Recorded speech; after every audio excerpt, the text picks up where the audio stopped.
Tiga warga Desa Pengejaran, Kecamatan Kintamani, Kabupaten Bangli, harus berurusan dengan polisi. Ketiganya, masing-masing berinisial KS, NL, dan WSW, ditangkap karena diduga melakukan perusakan hutan di wilayah setempat. Kasus ini terungkap berawal dari adanya laporan terkait aktivitas mencurigakan di kawasan hutan yang dikelola oleh Kesatuan Pengelolaan Hutan. Menindaklanjuti laporan tersebut, jajaran Polsek Kintamani turun ke lokasi untuk melakukan penyelidikan. Kapolsek Kintamani Kompol Made Dwi Puja Rimbawa menjelaskan, dari hasil penyelidikan, ketiga pelaku diketahui menguliti bagian batang dan menebang sekitar 193 pohon menggunakan sabit dan gergaji. Setelah itu, mereka menyiram cairan kimia jenis B-Master dan Roundup agar pohon-pohon tersebut mati.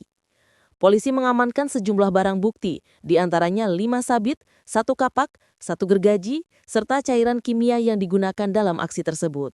Akibat perbuatan mereka, kawasan hutan mengalami kerusakan dengan nilai kerugian mencapai 25 juta rupiah.